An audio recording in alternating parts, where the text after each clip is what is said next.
Recording.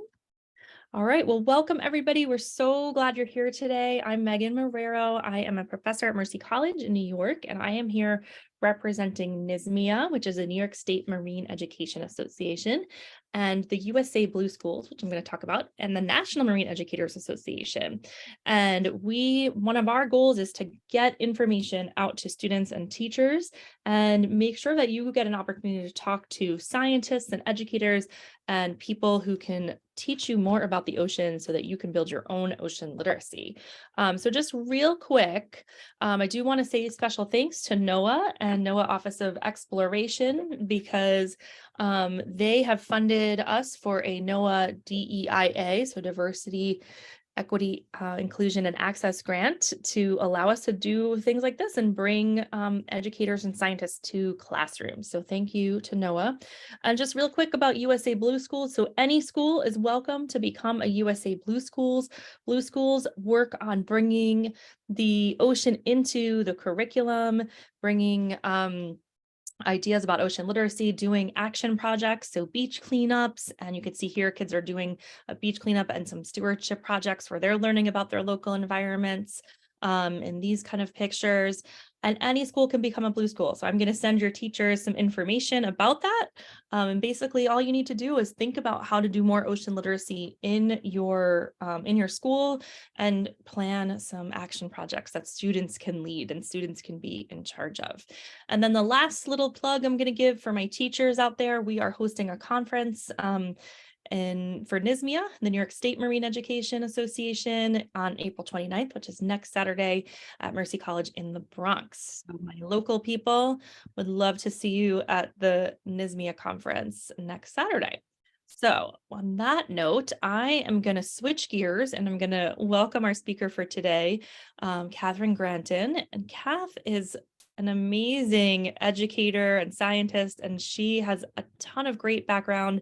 And how we met is through me bringing my classes out whale watching, and Catherine was the educator on board and was able to teach us all a ton. So I know you will learn a ton from her today as well.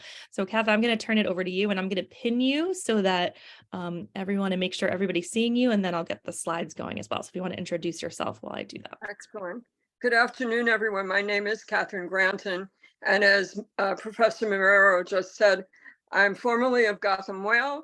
I was both a naturalist and the education coordinator for Gotham Whale. And if you don't know who Gotham Whale is, it would behoove you to Google them and look them up. They're doing incredible research in our New York waters regarding whales and other marine mammals. So Professor Marrero, if we can move to the next slide, just for our high schools that are with us today, if you think that I suddenly knew when I graduated high school, I wanted to teach about marine mammals, not true. When I first graduated, I worked for Irish International Airlines. I then worked for the designer Oscar de la Renta. I suddenly decided to be a national park ranger. And after being a national park ranger, I then moved into the study of the ocean. So if you don't know exactly what you want to do and you're a high school student, don't worry, you'll find out. Follow your heart. Now, for those of you who aren't in the immediate New York area, New York is a city of water. We have 520 miles of shoreline. And do you know what that tells us? That tells us diversity. New York City is diverse in far more ways than one. So let me tell you, next slide, Professor, please. Let me tell you where I'm speaking to you from. If you look at that slide, you're looking at Jamaica Bay, and Jamaica Bay is an estuarine ecology. And if you look at that series of islands that you see in the middle of the bay, I live on one of those islands. And that's where I'm speaking to you from today. And so what is an estuary? An estuary is a mixture of both salt and sweet water. And that combination of salt and sweet water is exactly where the cornerstone species that brings all of our whales and all of our mammals into our New York waters That's exactly where they're, so to speak, born and bred. So let's go to the next slide, Professor. Thank you. So let's talk about the New York bite, and that's BIGHT. Where the New York bite, right outside of New York Harbor, we have a canyon known as the Hudson Canyon.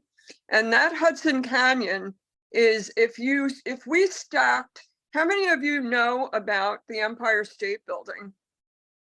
Right? If we stacked the Empire State Building, 7 of them, one right on top of the other, the Hudson Canyon would still be deeper than that. And because of that magnificent canyon right outside of our New York harbor area, we have a phenomenon known as upwalling. When the tide comes in twice a day, that tide hits that continental shelf and upwalls and brings everything from the bottom to the top. And why is that important? Because it brings it up to the sun, brings it up into the sunlight, and the sunlight creates new life. And that new life brings one of my favorite mammals. Next slide, Professor, the humpback whale. So let's talk, humpback whales are the whales that we see the most when we go out whale watching. But tell me, is a whale a fish? Can anyone answer that for me? Is a whale a fish? So any of our classes want to jump in? Yeah, I see Molly. a lot of no's from Miss Martina's class. Good, good. So if a whale isn't a fish, someone give me a guess. What is a whale? A whale is? Say it again. A mammal? Did I hear mammal? Hooray! Everybody clap. Yes, a whale is a mammal. Here's another question. What makes a mammal a mammal? Give me one way that a mammal is a mammal. One characteristic. Live birth, Danielle Jackson, Yahoo. Warm-blooded, Catherine Bennett, yes. What's another one? Can anyone else guess? I can't hear. Breathing. I heard breathing. I heard breathing air. Thank you. Okay. Hair, yes, Catherine, thank you. And they give birth to live young. Mammary glands, excellent, Yamali. And they breathe oxygen, right? Awesome. So whales are mammals. Do you think whales have been around the New York area for very long? I know we've heard about them quite a bit in the last 13 years, but do you think they were here before that? What do you think? Maybe? What about you, Miss Brazel? Do you think they were around? Here she comes. Yeah. Nothing. Yeah. Do you think whales were around the New York area before the last 13 years? Yes? What about Miss Martinez's class? Do you think they were here? Yes? Okay. Well, let's see that next slide, Professor. Whales have been, Miss Professor Marrero, can you give us the next slide? I'm seeing it. Is everyone else seeing this journal one? You have it? I don't see it, but that's okay. Okay, what you're looking at there is a hand-drawn map from 1680. Oh my gosh, I don't think I was alive back then. 1680. Do you see that? Those are all hand-drawn illustrations of whales in New York Harbor 400 years ago. Actually, almost 500 years ago. So we're talking about whales being in the New York area. So what What do you think might be bringing them back? I'd love to know. What do you think is bringing them back to the area? Would anyone like to take a guess? All right, let me tell you, clean water. Miss Brazel's class, you are rocking it. Okay, not only is the water more clean than it's been in decades in the New York area, but the clean water is bringing back marine mammals, whales, dolphin, and seals' favorite food, and that's known as good bunker or menhaden, right? Menhaden. And we're going to have a picture of that in just a few more slides. But let's look at what other mammals of the sea we have. We have seals. And in New York, we have both harbor and gray seals. We have whales. We have dolphin. Safe waters, Miss Martinez's class. We're going to talk about how safe the waters are, because they're safe, but they might be safer. And we have porpoise. We do have porpoise. We don't see them very often, but we do have porpoise in the area. So does anyone have any questions? If you have questions, just jump on in. Yeah, if you want to use your hand raising tool or put a question in the chat, let us know if you have a question. Miss Brazel, did you have a question from your class? Yeah, I have a student who has one. Sean, what's your question? Come up, baby, so they can hear you. I didn't hear it, Meg. Oh, he wants some more information about orcas. About About orcas. About orcas. Okay. So orcas, we really don't see orcas in this area. They are the hunters of the sea. They're very good at corralling whatever they're after, and they are a toothed whale. The humpback whales that we see are baleen whales, which means they don't have teeth. They have everybody touch their hair, right? Baleen whales have the hair that grows down out of their gums instead of teeth, and it's very tough. And so when they take a big gulp of fish, that baleen helps them retain the fish and then squeezes out all of the excess water. So orcas, which is a very good question, have teeth instead of baleen. How's that? Anyone else have another question? Maybe? Catherine Bennett, maybe? Miss Martinez? No? We have a question. Nikki, come on. What's the most endangered animal? Ooh, good question, Nikki. Good one, Nikki. Excellent. It is the right whale. Actually, Professor Marrero, can we go down to that slide just for a moment? Sure. The North Atlantic right whale. Can you If we see go it? down to that slide so that they can see. Why do you think right whales were named right whales? Can anybody take a guess? Nikki, that was an excellent question. They were the right whale because they were the right whale to hunt and catch. Back when we were whaling, they were using ships and whaling, and unfortunately that still goes on today, but not here in the United States. A right whale would float instead of sink when it was killed. And because it floated and was easier to get back to port, they became known as the right whale to go after. And they were very slow moving. Right whales are extremely slow moving. And so they were easy to spot, easy to kill, easy to take back to port. And all of the whale was used. It was used for oil. They would actually take the baleen out of it and make everything from umbrellas to furniture. They didn't realize that they were killing too many But as of right now, we have less than 400 right whales in all the ocean. So we need to protect them desperately. That was an excellent question. Let's go back to the humpback whale breaching, if we could. If you see that humpback whale, it's going over backwards, it's breaching.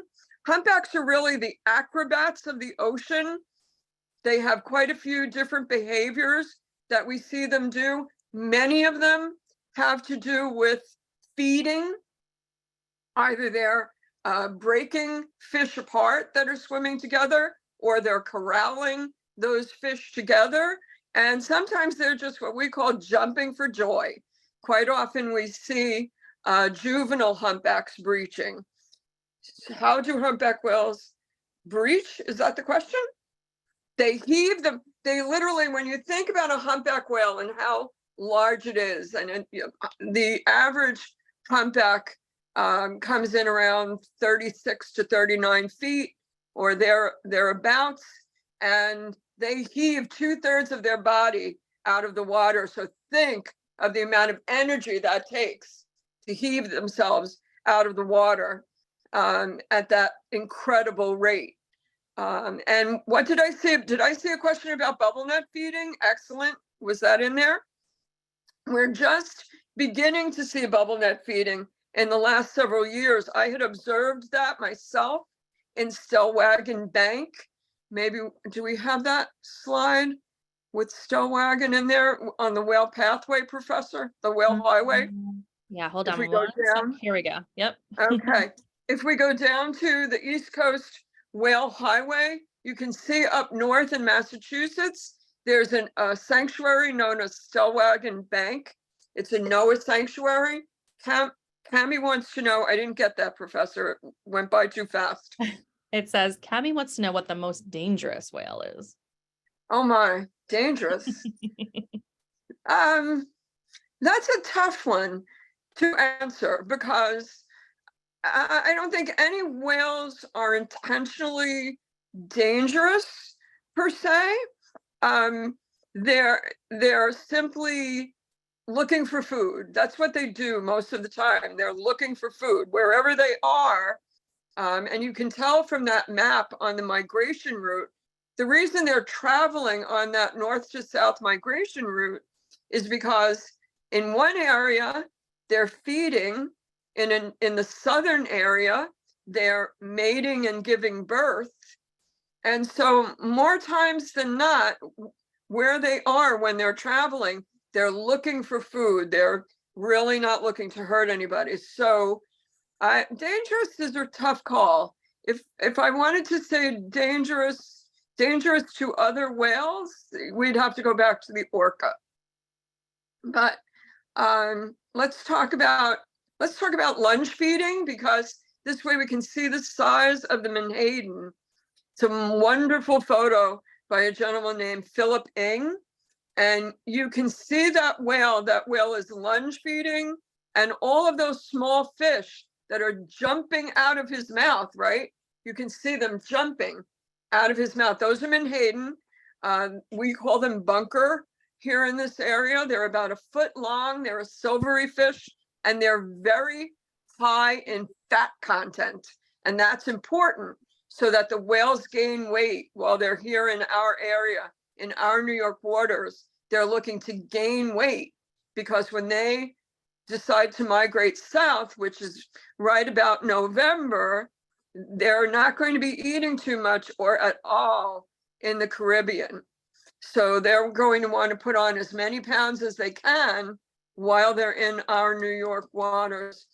I'm going to move to the minke whale slide, Professor, because I want to talk about minkies. Minkies are the smallest of all the baleen whales. And about 7 years ago, or even 6 years ago, we never heard of a minke sighting in New York waters. In fact, the first time we heard about them, they were near Rhode Island, and everyone thought that there were 3 lost little minkies. But as the years progressed, we've gotten more and more minke whale sightings in New York waters, and now we consider them part of our whale catalog because we see them more and more often.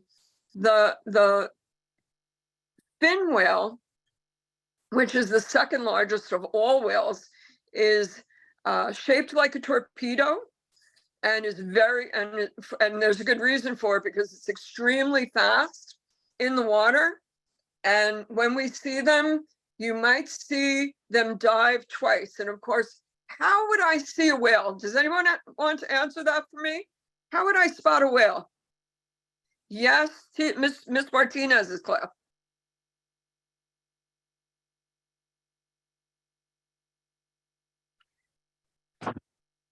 Can you hear that, Meg? No.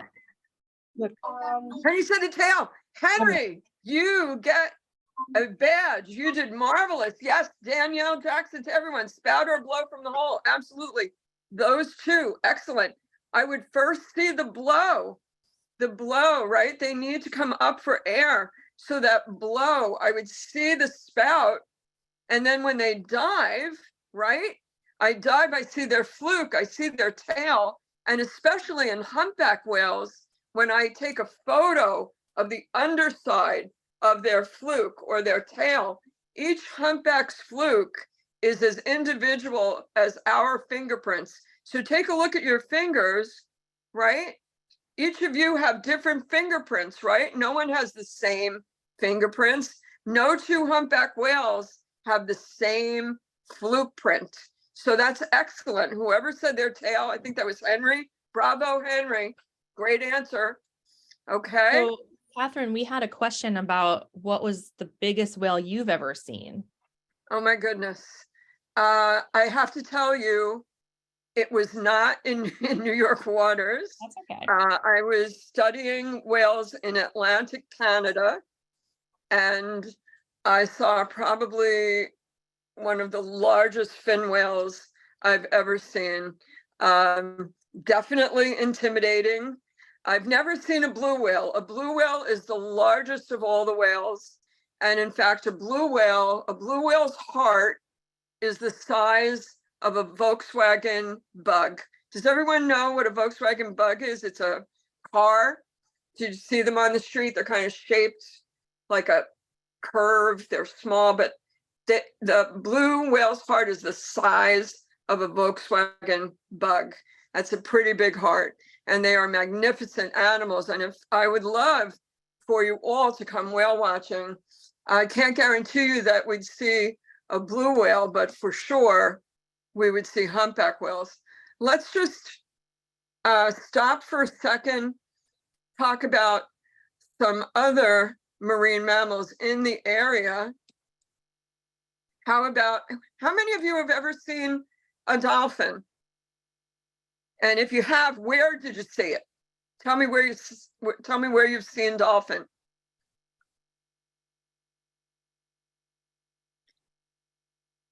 Say it. Catherine, Hawaii, excellent. Bahamas, excellent. Okay. New Jersey, fabulous, wonderful. Mexico, love these answers. Okay, so a lot of you have seen dolphin in the wild. I thought I was going to hear many people say an aquarium. I love the fact that you've seen them in the wild. So quite often when we spot a whale, they'll be traveling with bottlenose, or as in the next slide, common dolphin. Normally bottlenose, we see far more bottlenose than we do common, but bottlenose dolphin and whale travel together. And why would they do that? Because they're eating the exact same food source. They're eating that cornerstone species, the menhaden, right? The bunker. And we saw those again. I'll just go back for a second to remind you what they look like. If we go back to that lunge feeding slide by Philip Ing, you can see those menhadens so clearly. That those are the little fish that have brought all of these magnificent marine mammals into the New York area. The return of the menhaden, because the water has become that much cleaner those menhaden have returned in such numbers that it's bringing the minke whales, the fin whales, the humpback whales, and now we see dolphin, common dolphin, and let's not forget who we see during the winter time. In the wintertime, we see seals from the pinniped family, right?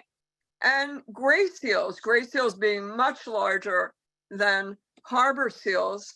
If you take a look at that harbor seal, we call them puppy faces in the water, because when they dive into the water, we only see about this much of them, and they look like puppy faces with big eyes in the water, and they are also eating those menhaden. That particular harbor seal is doing what we call hauling out, right?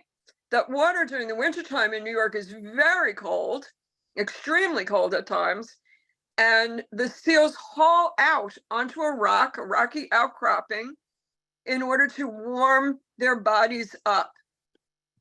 Now, gray seals are much larger and can withstand longer periods of time in the cold water. We call them horse faces because their noses are so long. So they're a horse face seal. And we see them on the islands outside of New York Harbor. They particularly like where is there a difference? I can't see that whole question, Professor. So is there a difference between a seal and a sea lion? Very good question. Oh, absolutely. Seals are much smaller. Sea lions are not found here on the East Coast. Sea lions are West Coast dwellers. So unfortunately, we don't get to see them, and I don't get to study them as of yet.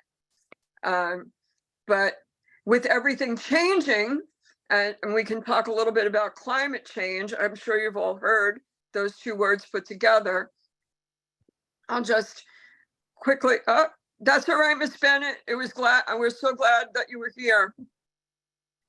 So I'll just give you that short little view of menhaden, and to the right of the menhaden that's a bait ball. In order to protect themselves from a larger predator, they will swim in concentric circles and form a large bait ball. And you can see those dolphin are going after that bait ball in that slide, but they're looking to appear larger to a predator and possibly intimidate them rather than getting eaten. But what I'd like to talk about for a few minutes, along with climate change, is how do we protect our ocean? So can anyone give me some ideas of how we can protect the ocean? What can we do? Well, I know if you're near an ocean or a bay or a river, you can do a cleanup. And I know NISMIA sponsors a cleanup. Thank you. Yes, plastic pollution.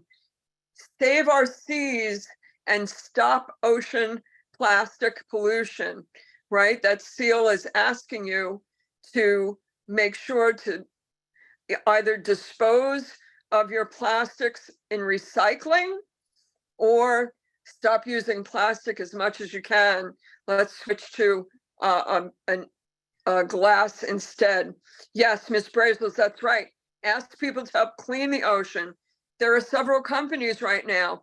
Biodegradable sunscreen. Yes, Yamali, absolutely.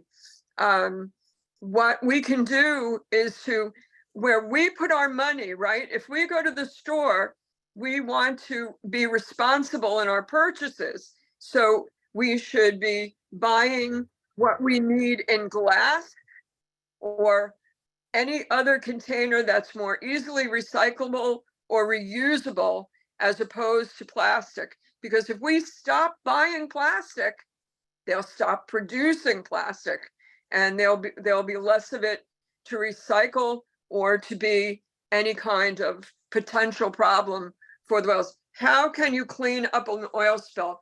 Do you know, that isn't my forte. That's not what I'm as well versed in. But there's an entire section of NOAA right? That's what they do. And there's various ways that they do it. They send out a crew specifically to help clean the animals. You may have seen commercials. There's a particular product that's used to help clean birds off in particular. They try to corral the oil with a boom. They use a boom in order to corral as much of the oil as possible. They use a type, some of it they suction off. There's also material that has sponge-like qualities in order to, more or less suck the oil into the sponge. And they repeat that process over and over. But an oil spill is never a pretty thing. So very quickly, let's touch on climate change. I want to hear what you know about climate change. Tell me what you know about climate change. Do we have climate change here in the United States? Is it affecting us in any way? Maybe. Is it warmer than it's been? Did anyone have a warm winter? If you had a warm winter, raise your hand. I had a very warm winter. I had no snow at all, nothing. Now we usually have quite a bit of snow, and we had no snow. Yes, water is getting warmer. Absolutely, Emily. Not only is the water temperature getting warmer, but tides are rising. Our coasts are threatened by rising tides.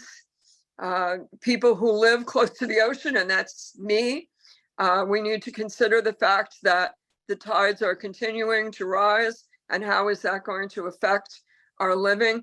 Do you think that it affects the rain? What about all of these? Did anyone hear about tornadoes? I heard about a bunch of tornadoes the last several weeks all over the United States. And those tornadoes are getting very scary. They're happening quickly and all over the place. And that climate change is most assuredly contributing to that. So when do you think are you more interested in whales now than you were before? Maybe a little bit, tiny bit. Would you like to go whale watching sometime? Yes. Oh, I love that. Well, then I hope that if you come visit New York, or if you're in the New York area, there are several different whale watches in the New York area that you can participate in. Some are located in New Jersey. Some actually go out of Lower Manhattan. And there's one that's from Brooklyn. And so you can Google that. I'm a big fan of Google.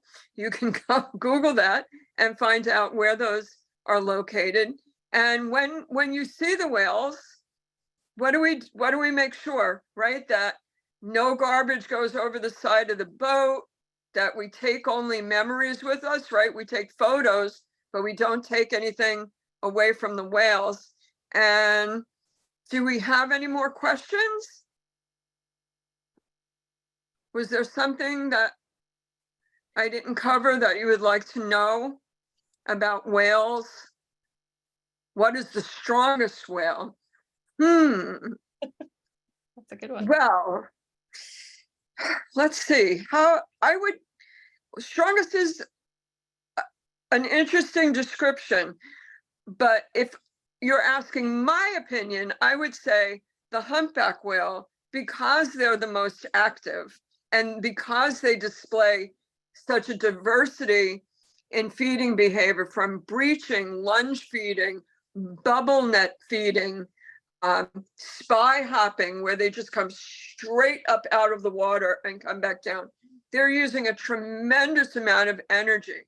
So I'm probably playing favorites, but I would say it was the humpback whale. I know some people would probably say some experts would say the blue whale. Other experts might say the fin whale because they're so very fast. But I'm going to stick with my favorites, the humpback whale. Relative to their body size. I can't see all that, Alexander. Can you say that out loud? Oh yeah, relative to their body size, dolphins are actually, most scientists agree, are stronger. I mean, whales are stronger absolutely because they're so big, but if you count for body size, dolphins are actually stronger. I want everybody to say hello to Alexander Mildner. Alexander was an intern with me when I was on Gotham Whale, and I really appreciate that, Alexander. Thank Oh, you. yeah, of course. Great. We have another question about stability of the ecosystem. So Ms. Jackson said, how many different species do we need to make sure that the ecosystem stays stable? So I don't know if you mean species of marine mammals, but like, what's your position on that? Like, how do you think, I guess, what is this reappearance of the whales telling us about the stability of the ecosystem, maybe? Well, as far as we're concerned within New York, the appearance of the whales and the sheer number, in the last 13 years, we've cataloged over 304 whales. Each one of them with Individuals, right? individual, 304 individual whales. Most of those being juvenile. The vast majority of whales in the New York area are juveniles, which means they're roughly 16 to 22 feet long. They're not ready to migrate to the south. And they're here because of that cornerstone species. They're here because of the menhaden, the food availability. So because we're restoring our estuaries, how many of you know where the Hudson River is? If you know where the Hudson River is, raise your hand, right? The Hudson River is a large estuary. The tide comes in and goes all the way north up the Hudson River as far as Albany. So that's all estuary. That's a mixture of salt and sweet.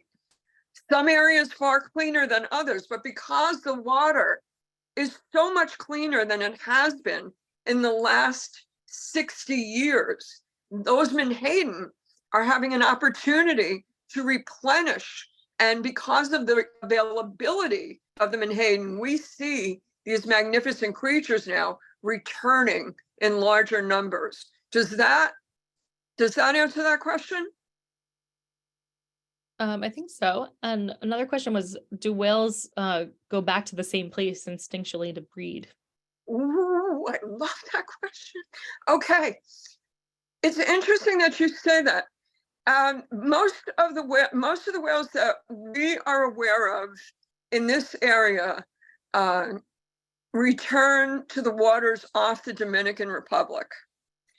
Now, probably if I'm this is only a guess, don't quote me, I would say that that's because of safety. And that's where they're going back to mate and to give birth. Now, they're not eating when they're down there because there's nothing in those waters that's attractive to them as far as food.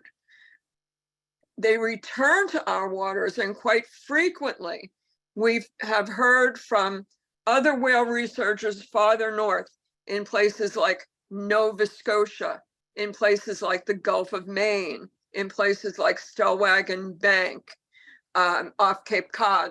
We're finding that whales do have loyalty in where they return to during the summer, where they're feeding. We say we share whales with the Gulf of Maine because they're seen in the Gulf of Maine and they're seen here. We either see them when they're on their way to the Gulf of Maine, going farther north and east, or we see them on the return and they're stopping by in our area to feed before returning to southern breeding grounds. So yes, we absolutely share whales along the way, and especially the juvenile males that we see during, actually they're almost here year round now, particularly this year. I've been speaking with my former colleague, Danielle Monahan Brown. She's now on the board of Gotham Whale. She's been telling me that juvenile humpback whales were seen in Raritan Bay near Staten Island in February. Now, that's pretty amazing that there is not only enough food to keep them in the area, but that they would be that far up into Raritan Bay. I just saw the other day, juvenile humpback tail slapping underneath the Verrazano Bridge. So quite a bit of behavior very early in the season. Very cool. Oh, bye, Mrs. Brazel's class. Good to see you. All right, so we have maybe time for one more question. Anyone want to ask one more question?